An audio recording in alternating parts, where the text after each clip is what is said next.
Je sais que vous adorez écrire des mots. Alors, on va essayer d'associer deux lettres à pointe. Si je mets un T et ensuite un U. Un T, ça fait T, et un U, ça fait le son U. Ça fait donc le mot tu. Si je veux écrire tu, je monte, je pique 2 lignes au-dessus, je redescends, et là je ne m'arrête pas. Je ferai la barre après. Je fais le U, c'est-à-dire que je pique, je repasse, je fais mon pont à l'envers, je pique, je repasse. Et seulement maintenant, je fais la barre du T. Lorsqu'on écrit en attaché, c'est important de ne pas lever son crayon n'importe quand. On lève le crayon le moins possible. Ici, on peut enchaîner le T et le U et on s'occupe de faire la barre en dernier.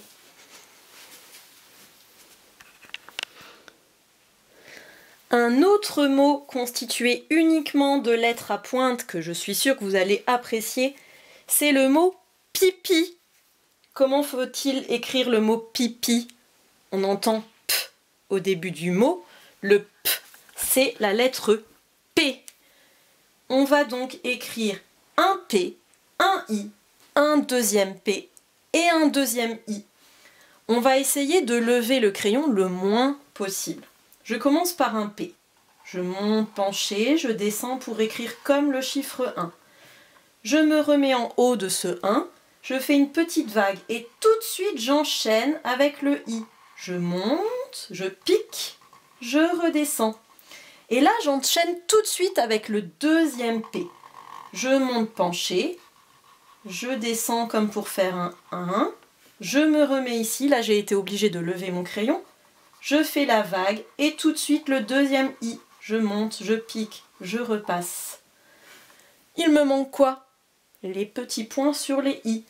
Les I, ce sont les deux pics ici. Donc je fais un point au-dessus du premier pic, un point au-dessus du second pic.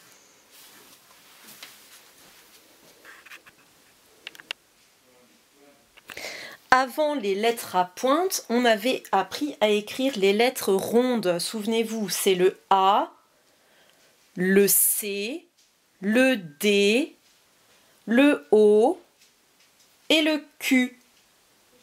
On peut associer certaines de ces lettres avec les lettres à pointe. Par exemple, pour écrire le mot papa.